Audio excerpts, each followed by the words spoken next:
Hello, my name is Dennis Kwiatkowski, and on behalf of myself and my good friend Tim Sika, I would like to share with you some memories we both had of Richard Hansen, whom we knew for 50 years. 50 years is a long time. Back then, Richard was known as Dick Hansen, and the three of us were all in high school in the greater Cleveland area. And Richard had a theater in his home, in his attic upstairs, and he had a large screen, chair set up, and a big collection of great film classics, full-length 8 millimeter silent films. The original 1925 Phantom of the Opera with Lon Chaney, The Hunchback of Notre Dame, D.W. Griffith's Intolerance, Laurel and Hardy films, and a whole bunch of others. Occasionally, Richard would add a score to these films taken from LP records of classical music he had, and he would transfer them to tape and play them in synchronicity with the film. Just in the same way that originally when silent films premiered, there was a large orchestra playing a score derived from usually the great music classics. Richard's score for Phantom of the Opera was one of the best I've ever heard for that film, and that includes all the live scores I've heard on and the scores on the DVDs, etc. And Richard actually introduced many of his friends. He invited many people over to see these great films in the collection he had, and introduced a lot of people to great cinema. One of my other memories of Richard is going with him and with Tim, my friend, on a 1,000-mile round trip journey to see Barry Lyndon, Stanley Kubrick's Barry Lyndon in Chicago. We drove from Cleveland down to Oxford, Ohio at Miami University, where Richard was teaching at the time, then up to Chicago, then stayed overnight, then came back home and dropped him off, and then went back home. 1,000 miles altogether. But a Stanley Kubrick film was an event, and in those days a film would open in just 2 or 3 theaters in the entire country, play for a prestigious run, and then would open to a much wider distribution. The exact opposite of film openings today when they open worldwide at a gazillion theaters. Another tradition we had with Richard was to go to films on New Year's Eve and on Christmas Day, and a lot of these films turn out to be just awful, so there was the expectation that we would see a bomb, whatever we chose to see on Christmas or New Year's. Among these films, the remake of Invasion of the Body Snatchers with Donald Sutherland, the Streisand remake of The Star is Born, The Black Hole, Nickelodeon. Well, these films hold up better today than they did then, and well, back then they didn't seem that good. I'm still not sure about some of them. Richard loved cinema.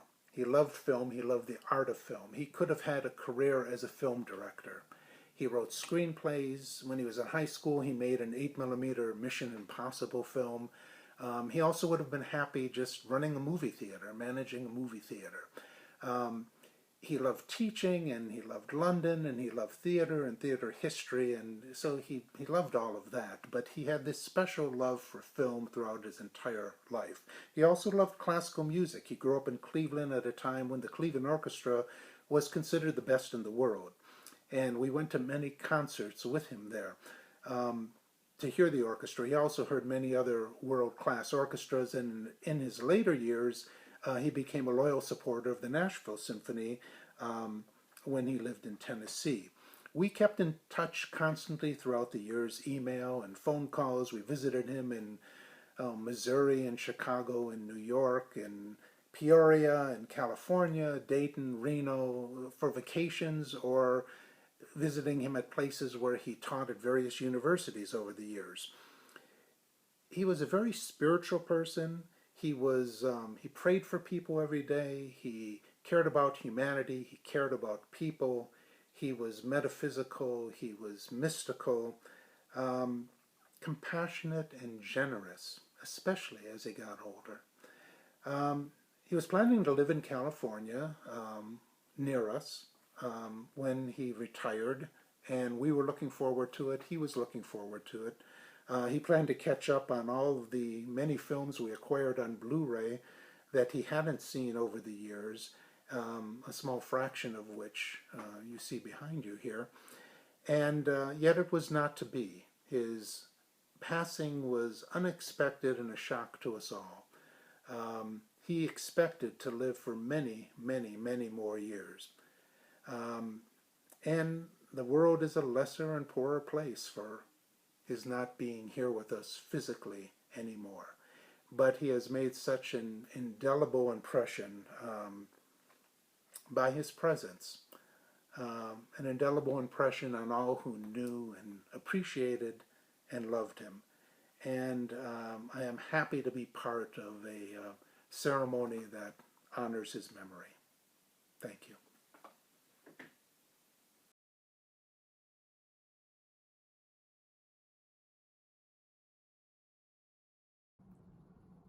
My name is Matthew Hibbton. I had the pleasure of taking 2 classes with Dr. Hansen when I was a student at MTSU, both the theater appreciation class and his London study abroad program. And Richard changed my life, not just because he convinced me to study abroad and helped me realize that it was possible for a student like me, but because he was my friend. And he always made me feel special and had a word of encouragement to offer along the way. And I have so many fond memories of him being in London, whether it was trying to find a laundromat to do our laundry, and along the way he told me about all the best casinos that he had been to, or having dinner at his favorite London spot, Henry's or at Palaio's here in Murfreesboro. The memories I have with Richard will last me the rest of my lifetime. The last time I got to see him was at the MTSU production of Mr. Burns, and so we were sitting over in the studio theater. We were chatting about the upcoming TPAC season and what we predicted, and it was just a great time to connect with him. And a couple weeks later, whenever the season announcement came out, we were both shocked that Les Mis was there and neither of us had predicted it. So he's always great to have a conversation with, and I miss having conversations with him. But the last emails that I had from him were still focused on helping students. We were talking about how he planned after spring break to come back, and he was going to bring sanitizing wipes for students to keep their spaces clean, and he was even going to get some tissues from his State Farm agent to pass out to them. But in Richard's true mystic fashion, little did he know that we were going to wind up needing those tissues by the time spring break was over. I will always remember Richard and the way that he changed my life, and will continue to do so, and know that he touched so many other people's lives as well.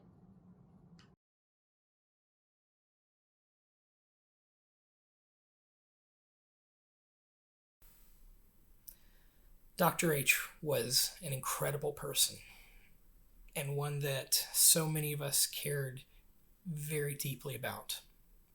I feel like getting to learn from him in the classroom was an unmissable opportunity, but getting to be his friend outside of class and for years after graduation, that was an absolute gift. I was a sophomore when he first came to teach at MTSU, and I remember right off the bat how very taken everybody was with his odd mannerisms and quirky, easy to imitate gestures. We all love that right off the bat about him. But it was his absolute geekiness about some things that really deeply endeared him to those of us that got to get close to him. And he could be an absolute geek about some things. Of course, everyone knows about how mad he was for Pinter, but that was just one of his passions. It was so much fun to see him get fired up talking about movies, or about going to Las Vegas, or the art of film projection, which is something he and I personally bonded on, or watching him revel in making some really terrible pun, or a subtle prank or wordplay. He had this distinct sense of humor that was ever so slightly tinged with mischief.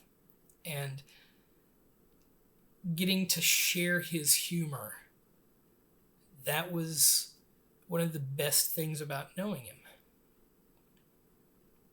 And one of the other things that he really geeked out about was all of us, the students. He cared so deeply about everyone that crossed his path in the classroom. He took a personal interest in what people were doing and cared about our success both at school and after we graduated. The last time that I had lunch with him, which was back in the winter, he just started asking me about what I had heard about other people that had been there when I was there. He wanted to know that they were okay, that they were doing well, and that they were succeeding. Just like his jokes, like movies, like Pinter, we were all important to him. I'm going to miss seeing his puns on my Facebook, seeing him around at plays, and sitting across a lunch table from him talking about the proper handling of film. But I also appreciate all the ways he supported me and encouraged me to do more and to be better. Every student should have a friend like Dr. H. Thank you for everything, sir.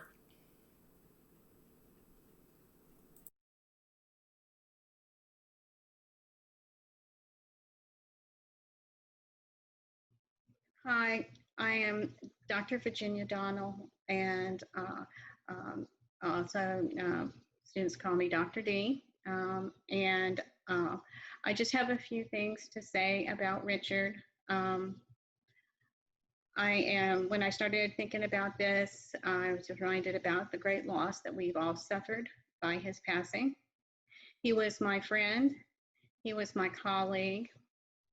We shared being cat admirers, and I traveled with him a number of times. He was also my slot machine mentor, and he was a fellow enthusiast of England.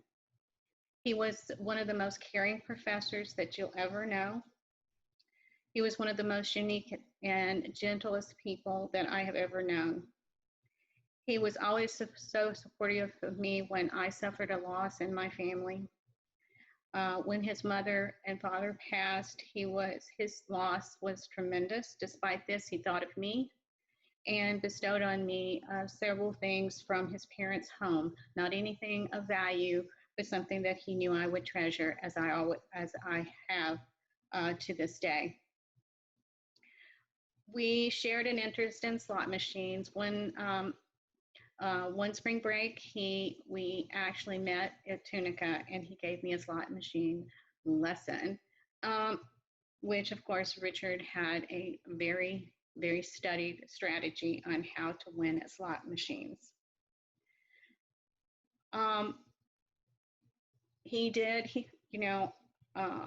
The last email to me 2 days before he passed, he thought of me and thanked me. Said, "Thanks, Virginia, for offering help with intro. Stay healthy. Meow, Richard." He always ended his emails to me with meow or purr. Purr, purr, my friend. Rest in peace.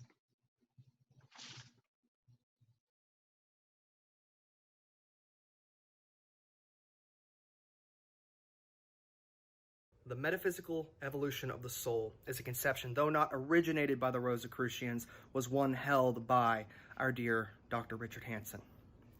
I impart this information, which could candidly be held as a supposition, particularly to those of differing faiths, because a man so keenly aware of the quality and gift time was made use of every moment, understanding that a departure would come and it would not be one of his choosing. In his time, he touched many lives, to such an extent which I believe that not even he, as insightful of a mind as he had, was aware of. He taught many others who would go on to teach. Every student who has taken a theater class from my alma mater, Riverdale High School, was impacted by his lessons, as our teachers were his students. The legacy of knowledge is far from the only gift he continually, unselfishly, and willingly bestowed on those he would meet. Everyone who spent any amount of time with him or in his classroom walked away with a breadth of knowledge and at least one Dr. Hansen story. So particular and consistent were his choices in teaching that he felt no need to mark certain pages and certain books when he needed to read a passage, as they had been open to those pages many times before. A pillar, physically as much as mentally, despite perceived outward frailty, he did not deter from supporting and attending as much of the art as he could. The only way to get better was to see more. Dr. Hansen was far more than a teacher and a mentor to me, however. He was my friend. He made sure I was okay when I needed to be checked on. He critiqued everything I wrote, using his time. He became friends with my mom. The unrelenting absence will persist. Some day, more evident than others, but we should not let the agony of the future prevent the joy of the present. Dr. Hansen believed each and every artist he met had the capacity to create. He believed we are all engines of creation. In his absence, let us learn to fuel one another. It was my privilege to be his student. It was my honor to be his friend. Be well.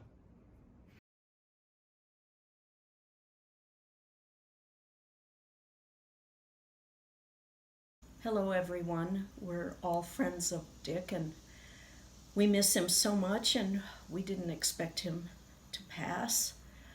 I know he didn't either. I know he thought he'd live into his 90s, and that would have been wonderful. I'm Cynthia Kukla, and I've known Dick 33 years.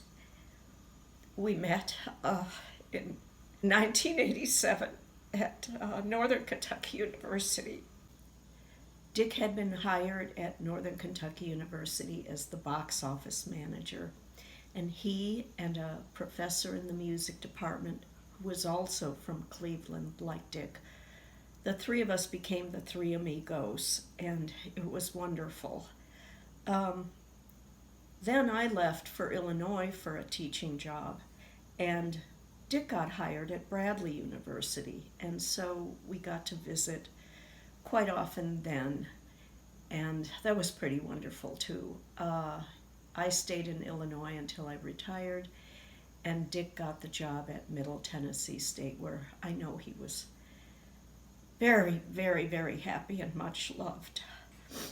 I wanted to share some things that Dick and I had in common. One of them was our mutual love of teddy bears, and I want to show you a quilt he gave me from his great-grandma. It's really beautiful. It's all handmade, and it would be just like Dick to, give me something so lovely. And so I have it on a rocker with teddy bears. And he loved England. He brought back a postcard, Paddington Bear. I have it in my kitchen above where the tea caddy is. We know Dick didn't cook at home or anything, but he knew I did. And the last thing he gave me, I met him in Vegas last year, and he loved Vegas. He gave me a pot holder, and this would be the last thing he touched. That was a gift for me. Every time I go to the store, I see cards, and we would exchange cards all the time. He was so giving, and he always thought of everybody. He was also incredibly intelligent and remembered everything. So he's an irreplaceable human being, and I loved him so much. And I hope he will have safe passage. Thank you.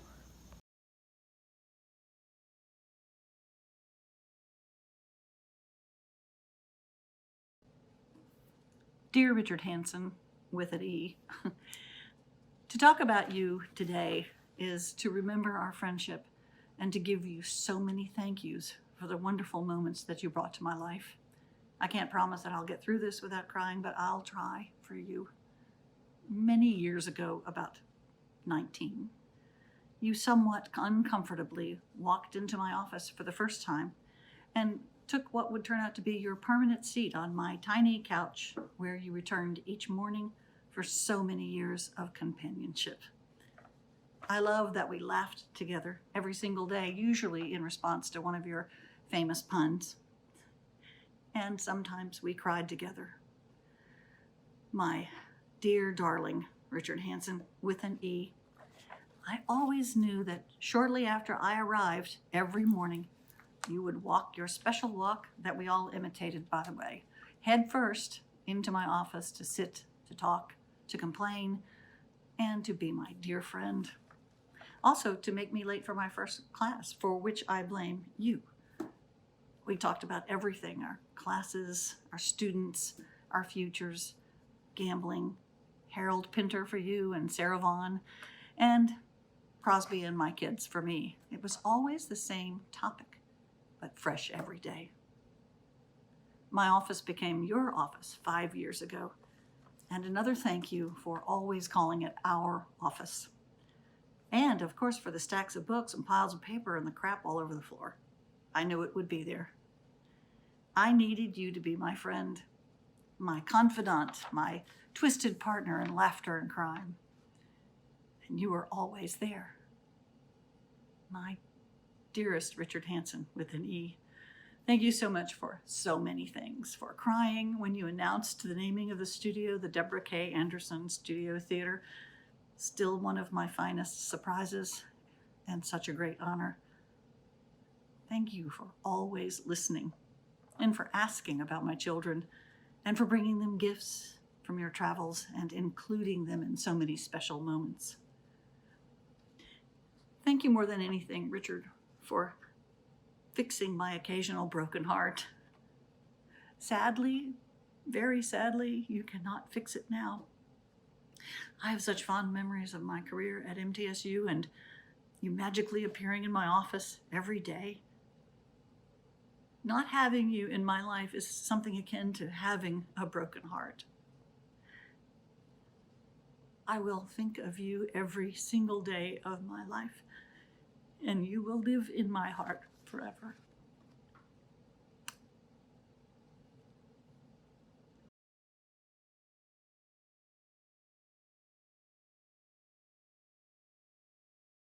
These are the words of Dr. Hansen's former student and longtime friend, Sarah Vaughn. How lucky and blessed and touched by the grace of everything that we call divinity to have been allowed to share our time on earth with Dr. Richard Hansen. I could tell you so many things that are hilarious and spiritual and interesting about Dr. Hansen, and I could take the entire day to tell you of all the magical and mystical things that he said and did and knew about everyone he crossed paths with. But y'all already know that. I could tell you how many times he knew exactly what to say, and how the words or a pun or sentiment he said was exactly what you needed to hear, or how he brought a little item to meet you for lunch or dinner or a meeting that was exactly what you needed, but y'all already know that too. I remember the day he interviewed with students in the studio theater. He was my age now. He sat in a chair on the side of the stage facing the seats with his legs crossed, wearing a suit. He looked exactly like he talked. He answered questions with sincerity and wit that made him instantly likable. I just loved his very presence immediately. He was hilarious.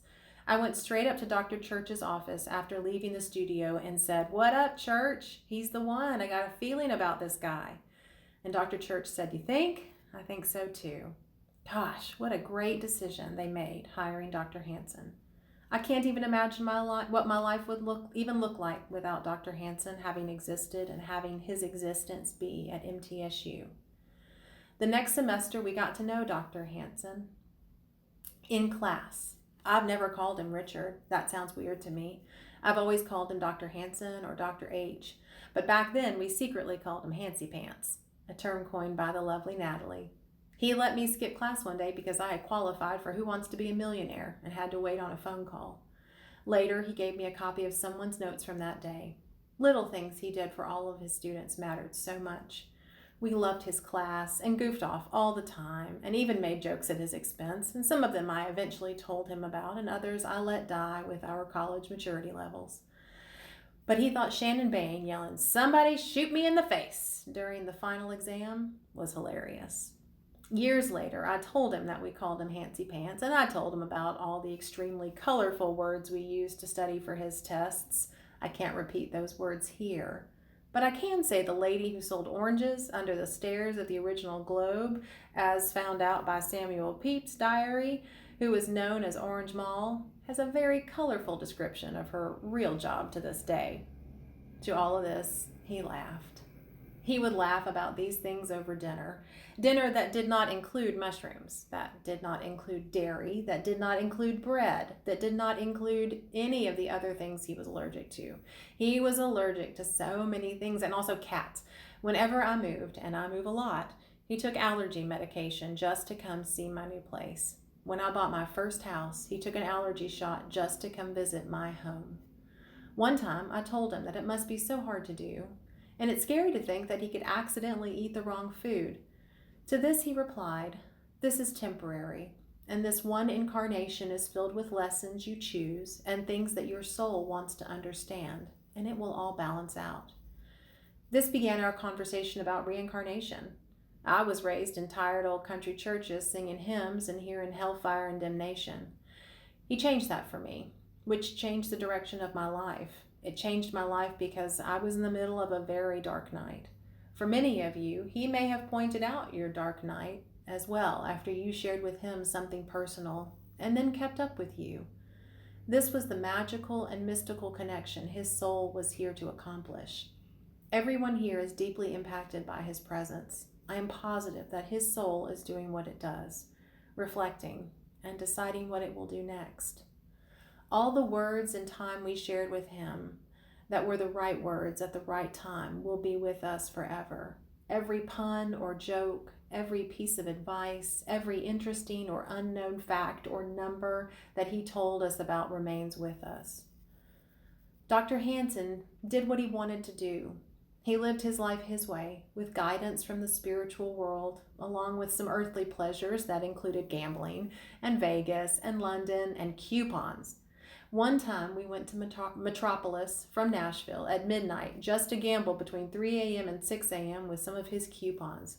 We lost all the coupon money, but there was a free buffet, and that balanced it out, he said. Everything balances, he would say, and he would always point out the balances in life's circumstances, in nature, in the news cycle, and so many balances in the history of theater and religion. Hearing his explanation of something balancing out always made everything okay. He loved his discounts and miles and points and coupons. He used them and would rarely let them expire. He also loved Ziploc baggies. I rarely needed to buy Ziploc baggies because they came in the mail often with coupons from the paper and articles. I am sure many of you also received some articles or ticket stubs or brochures or other things that he knew were of interest to you. Doing these thoughtful deeds made this only child of two only children belong. That's why you all mattered so much. We lost an amazing human whose soul contract was up, and he will be missed for the rest of this life by myself and by my daughter, Mackenzie.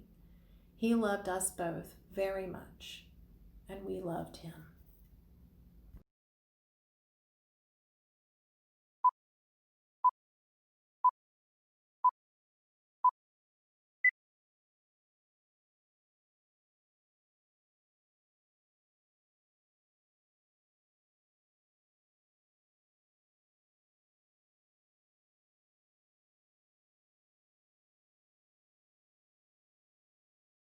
Dr. Richard Arthur Hansen joined the faculty at MTSU in 1999 after previously teaching at Bradley University, Northern Kentucky University, Wright State University, and Cuyahoga Community College. Among the courses he taught at MTSU were theater history, introduction to theater, film and theater, and London winter study abroad. Dr. Hansen earned a PhD at the University of Missouri-Columbia. His doctoral dissertation was entitled Something Hidden, a structural approach to the stage plays of Harold Pinter. His scholarly work has appeared in Theater Management Journal, and he often presented at the Association for Theater in Higher Education. He was a published author of 2 short stories and 2 plays, and he directed and acted in several stage productions. He also had speaking roles in the feature film Little Man Tate, featuring Jodie Foster, and in the 1981 film The Adventures of Huckleberry Finn. Richard was a devoted member of the Murfreesboro Little Theater Awards Committee, the Screen Actors Guild, and the Harold Pinter Society. He served as a member of the National Nominating Committee for Screen Actors Guild Awards in 2003 and 2008, and had a lifelong love for predicting how movies, actors, and directors would fare at the Oscars. He also loved attending and talking about Nashville Film Festival, almost as much as he loved going to casinos. Above all his accomplishments and his passions, most will likely remember Richard for his endearing personal qualities. It is fair to say he had a unique set of quirks, most of which added to his lovable charm. He loved knife and fork sandwiches, imported beer, and animal crackers, and he frequented the now closed Palaio's restaurant so often that they hung a plaque in his honor on their lobby wall. He was such an incessant collector of books, postcards, stamps, and film and stage memorabilia that it rendered his office worthy of American hoarders. Yet, he seemed to know the precise location of every item in his treasured collection, and one of his favorite things to do was to share pieces with his students, coworkers, or friends. The thing Richard's colleagues will likely most remember is his incredible devotion to his students' well-being. He provided us with daily updates on how his students did on their papers or exams, and he was so proud to have established the Hansen London Winter Scholarship Fund in honor of his parents. There are many things to remember about our dear professor, colleague, and friend. Above all, though, we will miss that he is not here with us to share his passion, his sheer joy in seeing his students succeed as they journey through the program and move beyond the confines of our campus to pursue their happy lives.